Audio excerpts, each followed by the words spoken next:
Ano ko doon, di na sabay na ano ko doon. Yeah.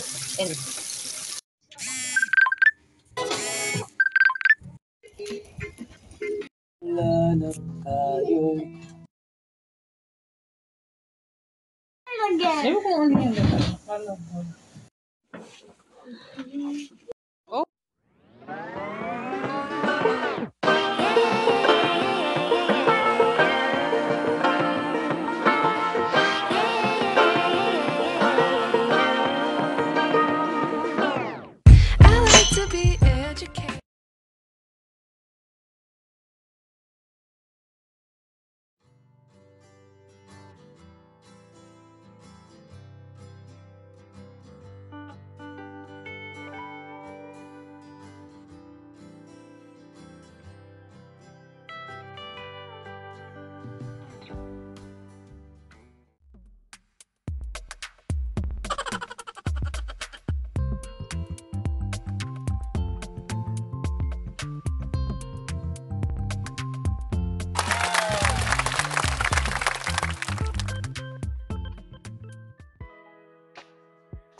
Hi guys, good morning! So yun, bago mag January 1, ang daming ganap at yun ay pinagpapasalamat ko kay Ama dahil matatapos na yung taon at sinalo niya kami. Sa dami-dami naming pinagdadaanan at lahat naman tayo may pinagdadaanan, di ba? So nakakatawid pa rin kami. So syempre ngayon, December 31, ngayon December 30, timpla na kami nagpe-prepare kami para sa lulutuin namin sa January 1 at December 31 yun ng gabi. So para bago ang lahat, mag-breakfast muna kasi kagigising din ng dalawa naming bulukoy. Actually, ito lagi talaga ang ginagawa namin sa morning, lalo na pag wala kaming pasok. At lalo ngayon, nasa bakasyon pa rin yung dalawa naming bulukoy. So, mas maganda kasi wala silang pasok, wala kaming pasok. Mas nakakapagpahinga kami at nakakapag-isip kami kung ano mga gagawin. Usually talaga tong dalawang to talagang indoor talaga yung mga gusto nila. Pero dito kasi talaga hindi ganun kauso ang indoor lang. Hindi tulad sa atin na talagang mas prepare natin mga nanay na sa loob lang sila ng bahay kasi feeling safe tayo. Pero dito talaga, kahit minsan umuulan yan, pinaglalaro talaga nila. Kahit sa school, pinapasuot lang nila ng raincoat, boots, then magpe-play sila sa labas. Importante kasi talaga dito yun. At honestly, nagustuhan ko siya. Pero minsan kasi talaga pag hindi maiwasan na sipunin yung mga bata pag nauulanan or ano. Yung iba nga minsan kahit malamig, yung suot nila manipis. Siguro kasi sanay na talaga sila dito. Pero sa pagtanda naman prone sila sa sakit sa baga kasi lagi nalalamigan ang likod. Anyway, so ito na nga, nagpe-prepare na kami ng breakfast kasi maya-maya lang magpe-prepare kami para sa lulutuin para sa New Year. So, kami-kami lang 4. So, kaunti lang din yung lulutuin namin. Ang saya lang kasi, sarap sa feeling kasi yung nagluluto-luto ka, nagpe-prepare ka ng ganito, yung hindi ka nagmamadali kasi walang pasok ang mga bata, walang pasok kami. So, sarap. So, ayun guys, nagbe-breakfast na yung mga bata. Tapos kami habang breakfast kami ni tatay, ito naghihiwa-hiwa na kami, nagpe-prepare na kami para sa aming lechon belly. So, kami lang gumawa nito at alam mo na, ang mga Pilipino ay sanay sa lechon. So, alangan naman mag-lechon ako buong baboy at pasok ko sa oven, di ba? Parang ang hirap naman, no?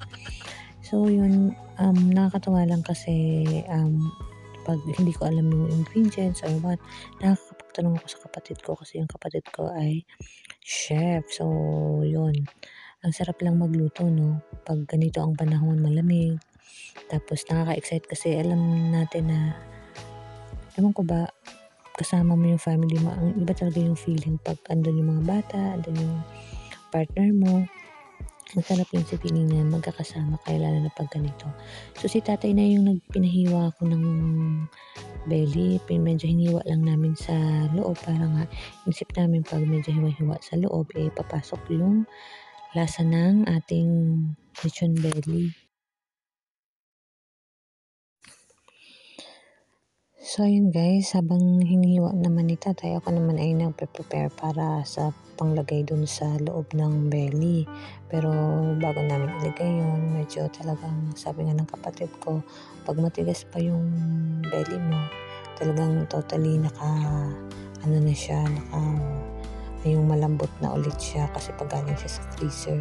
Nilabas talaga namin siya ng mga maaga kasi para mapalambot pa namin ulit, mapalambot namin ulit siya kasi sobrang tigas niya at tsaka namin malagyan ng kanaw. So ayun, ito habang nag-aantay kami, nagpaplano pa kami, nagkukwentuhan kami ni tatay, nagpaplano kung anong gagawin at kung ano-ano lang na topic. Alam mo, kami talaga yung mga original na marites. Pero okay na maging marites ka sa asawa mo lang, kayo lang. Yung wala kayong aapakan na ibang tao. Yung hindi makikipag-usap ka, makikipag-maritesan ka sa labas. Diyos ko, pinag-uusapan nyo yung ibang tao, mahirap yun. At natural naman na lahat tayo ay mga marites, basta tayo lang mag-asawang mag-uusap, kayo lang ng mga asawa nyo at hindi na ilalabas yan, di ba? At yung hindi naman makasira sa mga tao. Well, anyway, yung pinag-uusapan namin ay yung nakakatawa at katuwaan lang naman. Ha? Hindi pwede sumukan sa vibes.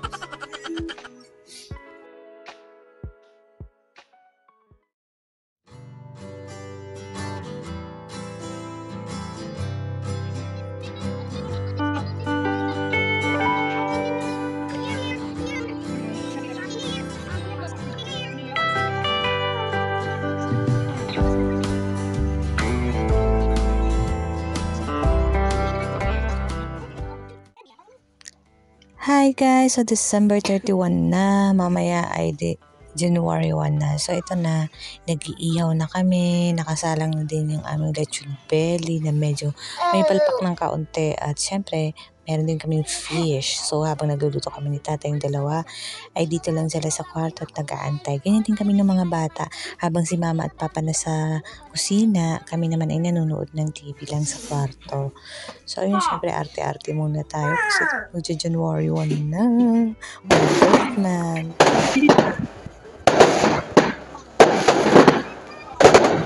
Baliktad ka lang tayo. So yun guys, all set na, nakapagluto na kami, nakabihis na kami. So ito yung niluto namin, nagluto kami ng palabok, yan yung mga ginawa ni tata. Hindi na namin pinagsama-sama muna at gusto namin dyan lang. Tapos yan yung baked tuna, ay baked salmon, tapos ito na yung lechon namin na medyo sunog. Yun. So ayan, hinihiwa na ni tatay at medyo may pagkapal pa kami dito. Pero okay lang, lechon pa rin yan. So yun, excited kami kasi alam namin na babato ng husto. At itong luto namin na to is yan, ganyan, nangitim siya, masyado siyang na-excite, no? Pero yung sunog naman niya is nasa labas lang, sure ball yan. At mamaya lang ay ating aanihin na. To the city streets, we began to feel the fire. We rise like tall buildings as the chemicals, they take us higher. The night's young and it's just begun as she puts her hand in mine. We wanna chase the night, wanna dance to the light, pull the stars from the sky, just two hearts running wild. Never sleep, never stop, as we shout from the top. We're gonna be two hearts running wild.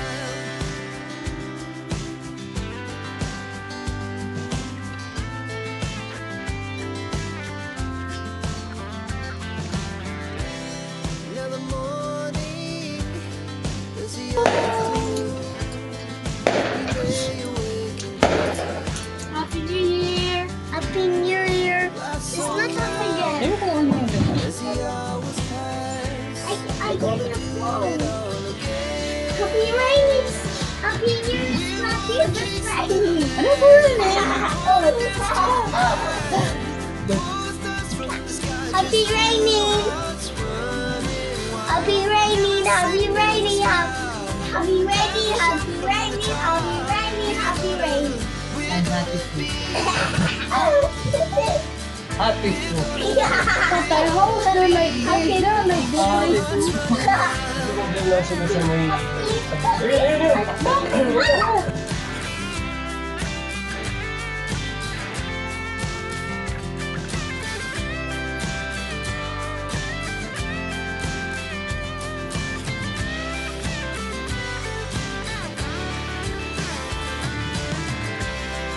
The moonlight, summer sky, it was the best we ever had.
Ganda siya.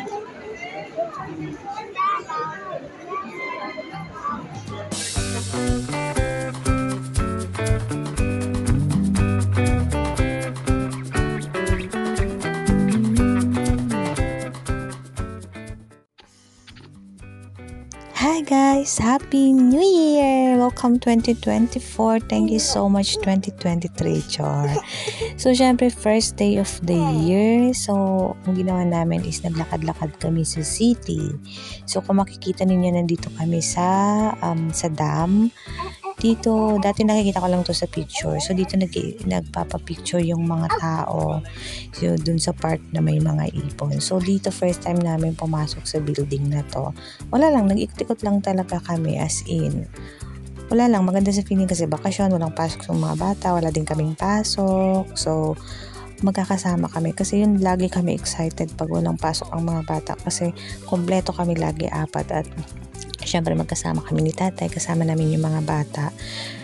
Ang sarap lang si feeling kasi talagang itong year nito sinimulan namin ng good vibes, kalimutan lahat, basta talagang wag kalimutan manalangin. So thankful ako kasi nandito kami sa lugar kung dito niya kami nilagay. Alam namin may rason kung bakit kami nandito lahat. Na napaka-imposible. Unang-una sa lahat, pag inisip ko napaka-imposible. Anyway, so nag-enjoy lang kami kakaikot at tingin-tingin. Yung mga bata nag-enjoy din. Kumain kami sa labas. At yan, naglakad-lakad. Kasi masarap nga naman talaga dito maglakad-lakad kasi walang usok. Tapos, wala, enjoy. Malamig. Ganun. Buti na lang walang ulan ngayon. Kagandahan kasi pagpasok ng January, yung next week ata is medyo may sun. So, kahit malamig, basta may araw, okay lang yun. As in, di baling malamig basta wala lang araw. I mean, wala lang ulan. Masarap kasi maglakad.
no.